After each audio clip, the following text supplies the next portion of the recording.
किंतु ए क्रिसमस समय रे या करिबा पे बहुत इच्छा करथांती अनेक मध्य कुंठा बोध करथांती कौन एटा सब करिबा कौन दरकार किंतु आतिथ्य करने द्वारा कौन आम मान जीवन रे आशीर्वाद आनी था आज आम मैंने देखा प्रभुंर जीवंत वाक्य आम मान कौन आज कहवाई जाऊँगी आम जनाशुना कहानी किछटा अपन सम्मुख रखापी चाहे आ लिखा जाए आम मानकर आदि पुस्तक 18 अध्याय 1 रु किछि अंश पढ़ी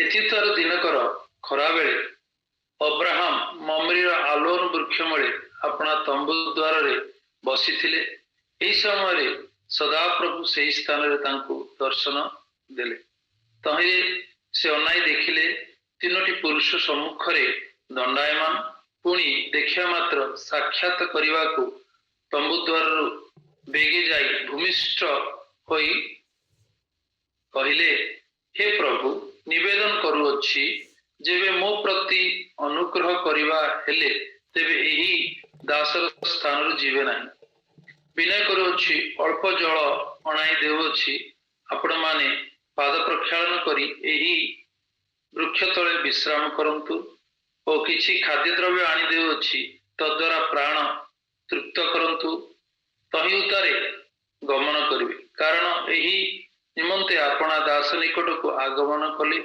सेतेबेले से माने कहले जहा करूअछ ताहा कर ए स्टोरी आपण माने जानती प्राय समस्ते जानती एटा होची अब्राहम को समय कहानी से तीनोटी व्यक्ति को से बिल्कुल चिन्ह नथिले मध्याह्न काल समय से माने संपूर्ण विश्राम करबा समय थिला किंतु से समय बसी छंदी बाहरे आलन वृक्ष मूले आ दूर देखुछंदी तीनोटी व्यक्ति को आओ से कौन कहले पानी आनी प्रक्षालन कर आ किछि खाद्य आनी देवी से तुम्हें तुमर प्राण तृप्त कर आम जानू से समय केते आतिथ्य प्रिय से माने थिले से मानकर नियम अनुसार एबे मध्य किछिटा जहा सुनिया पाउछि एबे मध्य जिहुदी मानक प्रथारे एबे मध्य अछि से माने जेतेबेले भोजन पान करती सही समय बाहर को आसे कि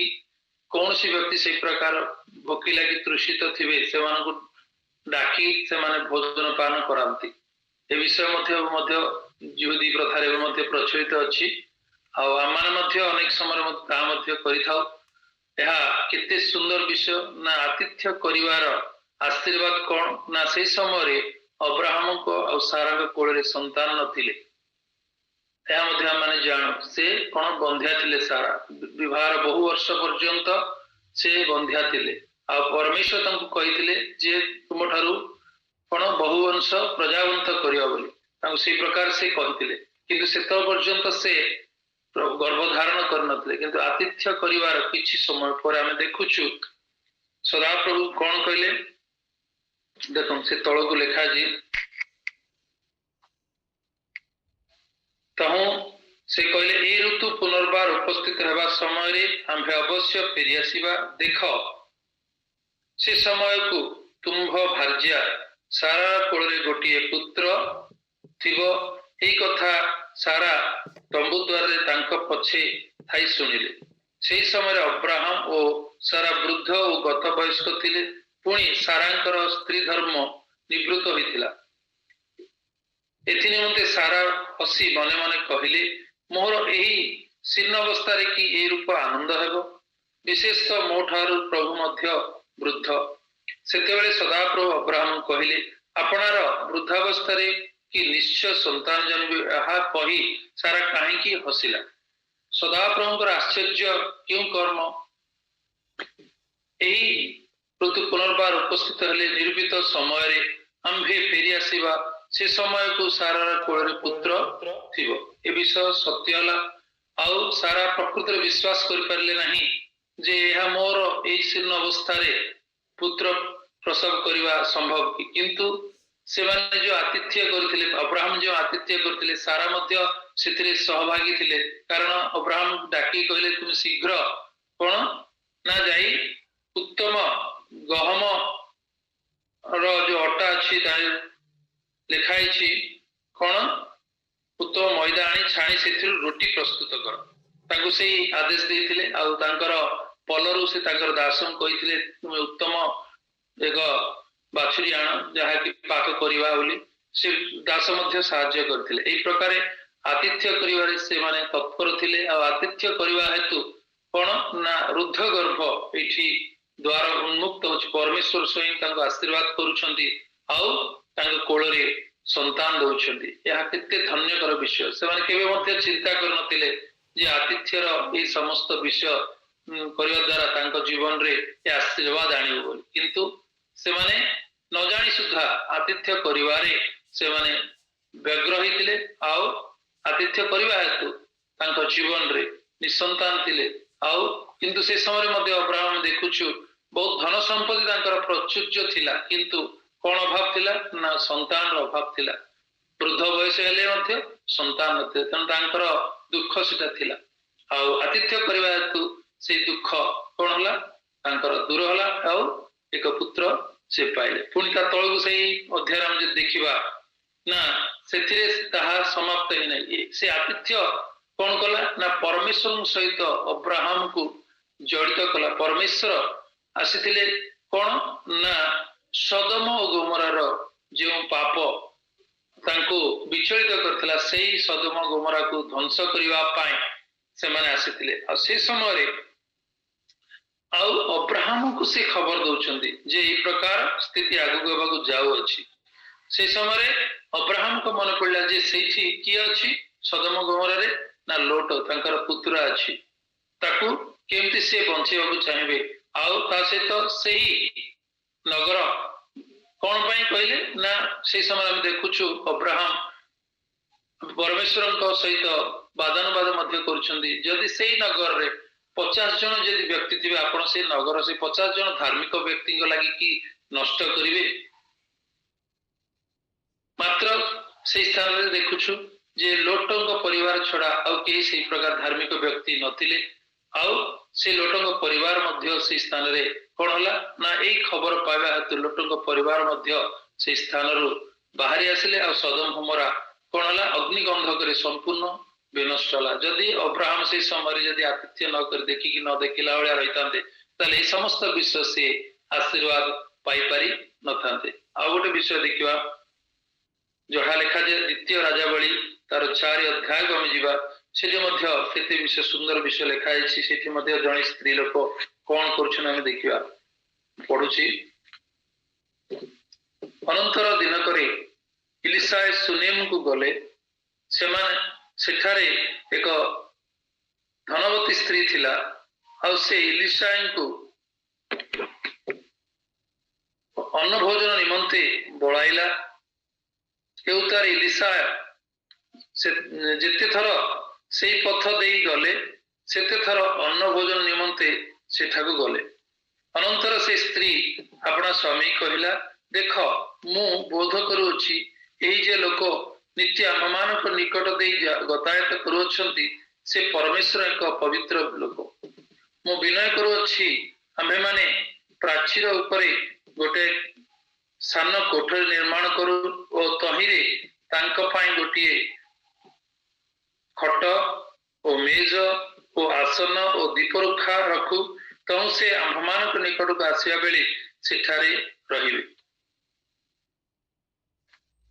ये प्रकार देखुछु धनवान स्त्री थिले से इलिशाइन को से चिन्ही पारले जानी पारले से जने प्रभुंकर लोक पवित्र व्यक्ति बोली जानी कि कौन कले ना तांको निमंते आतिथ्य सत्कार पाई से जिते थर सेपट दे इलिशा जाउतले सेते थर से स्त्री लोक देखिबा मात्रे तांको आनी घरे भोजन पान करौतला सेथिरे से तृप्त हेले नहीं से माने कौन कले आपनार घर उपरे से एक कोठरी तांको पाई निर्माण करी खट मेज आसन दीपरुखा यही प्रकार आवश्यक विषय सबू आतिथ्य सत्कार करिवारे पछिले नहीं निर्माण कले से धनवान स्त्री थिले किंतु कौन समस्या थिला ना सी बंध्या गर्भ कौन सी संतान नथिले ताहा जहा लिखा जे आमे तळକୁ देखिले पाइबा ଲେଖା ଯାଏ ସେଇ 15 ପଦରେ, ତେବେ ଇଲିଶା କହିଲେ ତାଙ୍କୁ ଡାକ। ଏଣୁ ସେ ତାଙ୍କୁ ଡାକନ୍ତେ ସେ ଦ୍ୱାରରେ ଠିଆ ହେଲା। ତହୁଁ ଇଲିଶା କହିଲେ, ଏହି ଋତୁ ପୁନର୍ବାର ଉପସ୍ଥିତ ହେବା ସମୟରେ ତୁମ୍ଭେ ପୁତ୍ରକୁ କୋଳ କରିବ। ଏଥିରେ ସେ ସ୍ତ୍ରୀ କହିଲା, ନା ହେ ମୋହର ପ୍ରଭୁ, ହେ ପରମେଶ୍ୱରଙ୍କ ଲୋକ, ଆପଣ ଦାସୀଙ୍କୁ ଆପଣ ମିଥ୍ୟା ନ କହନ୍ତୁ। ସେ ମଧ୍ୟ ଅବିଶ୍ୱାସ କରିଥିଲେ। ଯେ ପ୍ରକାର ସାରା ହସିଥିଲେ, ଏଇଠି ସୁନିମିଆ ମଧ୍ୟ ସେ ମଧ୍ୟ କଣ କରୁଛନ୍ତି, ଅବିଶ୍ୱାସ କରୁଛନ୍ତି। ମତେ ହସାନ୍ତୁନି, ମୋର କାହିଁକି ମତେ ଏ ପ୍ରକାର କହିକି ଇଏ କରୁଛନ୍ତି ବୋଲି କହିଲେ। କିନ୍ତୁ ପ୍ରକୃତରେ କଣ ହେଲା, ତାପରେ ଦେଖୁଛୁ, ଆପଣ ମିଥ୍ୟା ନ କହନ୍ତି। ଏଥି ଉତ୍ତାରେ ଇଲିଶାଙ୍କର ବାକ୍ୟ ଅନୁସାରେ ସେହି ସ୍ତ୍ରୀ ଗର୍ଭଧାରଣ କରି ଉକ୍ତ ଋତୁ ପୁନର୍ବାର ଉପସ୍ଥିତ ହେବା ସମୟରେ ଏକ ପୁତ୍ର ପ୍ରସବ କଲା। ଏଇଠି ମଧ୍ୟ ଆମେ ଦେଖୁଛୁ ସେହି ବନ୍ଧ୍ୟା ସ୍ତ୍ରୀ କଣ ହେଲେ ନା ଏକ ପୁତ୍ର ସନ୍ତାନ ପାଇବାର ଆଶୀର୍ବାଦ ପାଇଲେ, ଯାହାକି ତାଙ୍କ ଜୀବନରେ ଆନନ୍ଦ ଆଣି ଦେଇଥିଲା ପୁତ୍ର ହେତୁ। এই ପ୍ରକାର ବିଷୟ ଆମେ ଦେଖୁଛୁ। ଇଏ ମଧ୍ୟ କଣ କଲେ ନା ଆତିଥ୍ୟ ସତ୍କାର କରିବାରେ କଣ ହେଲା ନା ତାଙ୍କୁ ମଧ୍ୟ ଆଶୀର୍ବାଦ ପ୍ରାପ୍ତ ହେଲେ। କେତେ ସୁନ୍ଦର ବିଷୟ ଆମମାନଙ୍କୁ ବାଇବଲ ଶିକ୍ଷା ଦଉଛି। ଆତିଥ୍ୟ ଆମେ କରିବା ଦ୍ୱାରା କୋଉ ପ୍ରକାର ଆମମାନଙ୍କ ଜୀବନରେ ଆଶୀର୍ବାଦ ଅଛି। ଏମାନେ କେବେ ମଧ୍ୟ ସେମାନଙ୍କ ଜୀବନରେ ଭାବି ନଥିଲେ ଯେ ସନ୍ତାନ ସେମାନେ ପାଇବେ ବୋଲି, କିନ୍ତୁ ଆତିଥ୍ୟ କରିବା ହେତୁ ତାଙ୍କୁ କଣ ଆଣିଲା ନା ଏ ଆଶୀର୍ବାଦ ଆଣିଲା। ତାଙ୍କର ଗର୍ଭ ଶୂନ୍ୟ ଥିଲା, ଆଉ ଗର୍ଭ ତାହା ବୃଦ୍ଧ ଗର୍ଭକୁ ଦ୍ୱାରା ଖୋଲିଲା, ଆଉ ସେ ପୁତ୍ର ସନ୍ତାନ ପାଇଲେ। ସେଠି ଅବ୍ରାହମଙ୍କର ମଧ୍ୟ ଗୋଟେ ପୁତ୍ର ସନ୍ତାନ ଦେଖୁଛୁ, ଏଠି ମଧ୍ୟ ଗୋଟେ ପୁତ୍ର ସନ୍ତାନ ଦେଖୁଛୁ। ଏମାନେ ହଉଛନ୍ତି ଧନବାନ ସ୍ତ୍ରୀ ମାନେ, ଏମାନେ ଆତିଥ୍ୟ କରିବା ହେତୁ ଏମାନଙ୍କର ବୃଦ୍ଧ ଗର୍ଭ ଫିଟି ସେମାନେ ଆଶୀର୍ବାଦ ପ୍ରାପ୍ତ ହେଇଛନ୍ତି। ସେଇ ପ୍ରକାର ଆମେ ଦେଖିବା ତୃତୀୟ ବିଷୟ, ଯାହାକି ଦ୍ୱିତୀୟ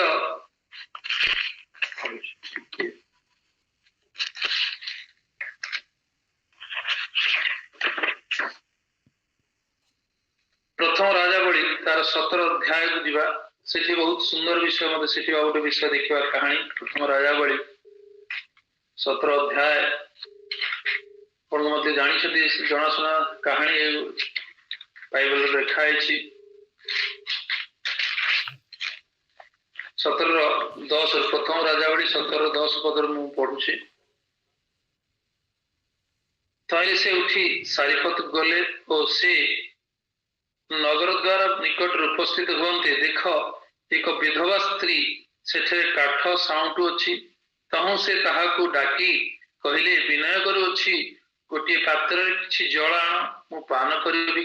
ଏଣୁ ସେ ସ୍ତ୍ରୀ ତାହା ଆଣିବା ପାଇଁ ଯିବା ବେଳେ ସେ ତାହାଙ୍କୁ ପୁଣି ଡାକି କହିଲେ, ବିନୟ କରୁଅଛି, ମୋ ପାଇଁ ଖଣ୍ଡେ ରୋଟି ହାତରେ ଆଣ। ତହୁଁ ସେ କହିଲା, ସଦାପ୍ରଭୁ ତୁମ୍ଭ ପରମେଶ୍ୱର ଜୀବିତ ଥିବା ପ୍ରମାଣେ ମୋଠାରେ ଗୋଟିଏ ପିଠା ନାହିଁ, କେବଳ କଳସରେ ମୁଠାଏ ମଇଦା ଓ ପାତ୍ରରେ ଅଳ୍ପ ତେଲ ଅଛି। ଆଉ ଦେଖ, ମୁଁ ଦୁଇ ଖଣ୍ଡ ପିଠା ଦୁଇ ଖଣ୍ଡ କାଠ ସାଉଁଟି ଅଛି, ଯେପରି ତାହା ନେଇଯାଇ ମୋ ପାଇଁ ଓ ମୋ ପୁତ୍ର ପାଇଁ ପାକ କରି ଖାଇବୁ, ତହିଁ ଉତ୍ତାରେ ମରିବୁ। ଏଥିରେ ଏଲିୟ ତାହାଙ୍କୁ କହିଲେ, ଭୟ ନ କର, ଯାହା କହିଲି ତାହା ଯାଇ କର, ମାତ୍ର ତହିଁରୁ ପ୍ରଥମେ ମୋ ପାଇଁ ଗୋଟିଏ ସାନ ପିଠା କରି ମୋ କତିକି ଆଣ, ତହିଁ ଉତ୍ତାରେ ତୁମ୍ଭ ପାଇଁ ଓ ତୁମ୍ଭ ପୁତ୍ର ପାଇଁ କର। କାରଣ ସଦାପ୍ରଭୁ ଇସ୍ରାଏଲର ପରମେଶ୍ୱର ଏହି କଥା କହନ୍ତି, ଯେ ପର୍ଯ୍ୟନ୍ତ ସଦାପ୍ରଭୁ ଭୂମିରେ ବୃଷ୍ଟି ନ ବର୍ଷାନ୍ତି, ସେଦିନ ପର୍ଯ୍ୟନ୍ତ ମଇଦା କଳସ ଶୂନ୍ୟ ହେବ ନାହିଁ, କିଏ ବା ପାତ୍ରରେ ତୈଳର ଅଭାବ ହେବ ନାହିଁ। ଏଠି ଦେଖନ୍ତୁ କେତେ ସୁନ୍ଦର ବିଷୟ। ତାପରେ ଆହୁରି ଅଛି ବୁଝେଇବି। ଏଠି ଆପଣ ଜଣାଶୁଣା କାହାଣୀ, ଏଇଟା ଆମେ ଜାଣୁ। ଏଠି ଏଲିୟଙ୍କ ବିଷୟରେ ଲେଖାଯାଇଛି। ଏଲିୟଙ୍କ ପାଇଁ ପରମେଶ୍ୱର କଣ କରିଥିଲେ, ପୂର୍ବରୁ ଯୋଜନା କରିଥିଲେ। ସେ କୋଉଠି କହିଥିଲେ ନା ସାରିଫତକୁ ଯିବା ପାଇଁ। ସେ ଜଣେ ବିଧବା ସ୍ତ୍ରୀ, ଗରିବ ସ୍ତ୍ରୀ, ଆଉ ସେମାନେ ହଉଛନ୍ତି ଗୋଟେ ବିଧବା ସ୍ତ୍ରୀର ସ୍ତ୍ରୀ ଆଉ ଗୋଟେ ପୁଅ ଥିଲେ। ସେଭଳି ସମୟରେ କଣ ନା ଦୁର୍ଭିକ୍ଷ ପଡିଥିଲା, ଯାହାକି ଏଲିୟ ଭବିଷ୍ୟତବାଣୀ କରିଥିଲେ ଯେ ଏଇ ଦେଶରେ ଦୁର୍ଭିକ୍ଷ ଆସୁ। ସେଇ ସମୟରେ ପରମେଶ୍ୱରଙ୍କ ପାଇଁ, ପରମେଶ୍ୱର ଲୋକଙ୍କ ପାଇଁ କିଏ ଆତିଥ୍ୟ କରିଥିଲେ, ସେଇ ସାରିପତ୍ର ବିଧବା ସ୍ତ୍ରୀ, ଯାହା ପାଖରେ କି ଅଳ୍ପ କିଛି ଶେଷ ସମୟ ଥିଲା, ଅଳ୍ପ ମଇଦା ଆଉ ତେଲ ଥିଲା। ଖାଇକି ସେମାନେ କଣ ଭାବିଥିଲେ ନା ଏଇଟା ହିଁ ଶେଷ ଆମମାନଙ୍କ ପାଇଁ ପିଠା, ଖାଇବୁ ଆଉ ମରିବୁ। କିନ୍ତୁ ସେମାନେ କେବେ ମଧ୍ୟ ଭାବି ନଥିଲେ ଯେ ଜଣେ ପରମେଶ୍ୱର ଲୋକଙ୍କୁ ଆମେ ଆତିଥ୍ୟ ଏଭଳି ସ୍ଥିତିରେ କରିବା। ସେ ବିଧବା, ତାର ଅଭାବ ସମୟ ଆଉ ଏଭଳି ସମୟରେ ମଧ୍ୟ ତାଙ୍କ ମନ କୁଣ୍ଠା ଥିଲା, ଦେବା ପାଇଁ ଇଚ୍ଛା ନଥିଲା, କିନ୍ତୁ ବାଧ୍ୟବାଧକତା ହିସାବରେ ପରମେଶ୍ୱର ଲୋକଙ୍କ କଥା ମାନି ସେ କଣ କଲେ ନା ତାଙ୍କର ଆତିଥ୍ୟ ସତ୍କାର କଲେ। କୋଉ ସମୟରେ? ଦୁର୍ଭିକ୍ଷ ସମୟରେ, ଅଭାବ ସମୟରେ, ଜୀବନ ଶେଷ ଅବସ୍ଥା ସମୟରେ, ଯାହାକି ଖାଇକି ଆମେ ଶେଷ ବାବା ଅଳ୍ପ ସମୟ ପରେ ଆମେ ମା ଆଉ ପୁଅ ମରିବ ବୋଲି ସେ କହୁଛନ୍ତି ସ୍ପଷ୍ଟ ରୂପେ, ଆମ ପାଖରେ ଆଉ କିଛି ନାହିଁ ପ୍ରଭୁ ଦାସ କହିଲା ସମୟରେ। କିନ୍ତୁ ତଥାପି ସେ କଣ କଲେ ନା ତାଙ୍କ କଥା ମାନିଲେ, ତାଙ୍କୁ ଆତିଥ୍ୟ କଲେ। ଆତିଥ୍ୟ କରିବା ହେତୁ କଣ ହେଲା? ଆମେ ଦେଖୁଛୁ ନା ଯେତେ ଦିନ ପର୍ଯ୍ୟନ୍ତ ସେଇ ସ୍ଥାନରେ ଦୁର୍ଭିକ୍ଷ ଥିଲା, ତାଙ୍କର ସେଇ କଣ ନା ପାତ୍ରରେ ମଇଦା ଶୂନ୍ୟ ହବ ନାହିଁ, କି କଳସ ଶୂନ୍ୟ ହବ ନାହିଁ, କି ଅବା ପାତ୍ରରେ ତୈଳ ଅଭାବ ହେବ ନାହିଁ। ଏଇ ପ୍ରକାର ସେ ଆଶୀର୍ବାଦ କଣ ହେଲା ନା ପରମେଶ୍ୱର ତାଙ୍କୁ ଦେଲେ। କଣ ଏଇଟା ଆମେ ଦେଖୁଛୁ? ଆତିଥ୍ୟ କରିବା ସମୟରେ। କୋଉ ସମୟରେ? ଅଭାବ ସମୟରେ, ଅନାଟନ ସମୟରେ, ଯାହାକି ଶେଷ ଅବସ୍ଥା, ଆମ ପାଖରେ ଆଉ କିଛି ନାହିଁ ବୋଲି ଭାବିବା, ସେଇ ସମୟରେ ମଧ୍ୟ ଆଶୀର୍ବାଦ କରିବା ହେତୁ କେବଳ ଯେ ସେ ବିଧବା ସ୍ତ୍ରୀ ଆଉ ପୁଅ ଯେ ଆଶୀର୍ବାଦ ପ୍ରାପ୍ତ ହେଲେ ତାହା ନୁହେଁ, ତା ସହିତ କଣ ନା ତାଙ୍କର ଯେତେ ବନ୍ଧୁ ପରିଜନ ଥିଲେ ସମସ୍ତେ ସେ ଆତିଥ୍ୟର ଫଳ ସେମାନେ ପାଇଲେ। ଦୁର୍ଭିକ୍ଷ ସମୟରେ ସେମାନଙ୍କର ସପରିବାର ପ୍ରତିପାଳିତ ହେଲେ, ପ୍ରତିପୋଷିତ ହେଲେ। କଣ ନା ଆତିଥ୍ୟ ଆଣିବା ଏହା ଏକ ଆଶୀର୍ବାଦ ସେ ପରିବାର ପାଇଁ ଥିଲା। এই ପ୍ରକାର ଭାବେ ଆମେ ଦେଖୁଛୁ ବାଇବଲରେ ଆହୁରି ଅନେକ। ଏଇଟା ହଉଛି ପୁରାତନ ନିୟମର କିଛିଟା କାହାଣୀ ଆପଣମାନଙ୍କୁ କହିଲି। ବର୍ତ୍ତମାନ ଆମେ ନୂତନ ନିୟମକୁ ଯିବା। ନୂତନ ନିୟମରେ ଦେଖିବା ଯାହା ଲେଖାଯାଏ ଲୁକ 7 ଅଧ୍ୟାୟ ତାର 37 ରୁ 47 ପାଠ କରିବା। ସେଠି ମଧ୍ୟ ବହୁତ ସୁନ୍ଦର ବିଷୟ ଲେଖାଯାଇଛି।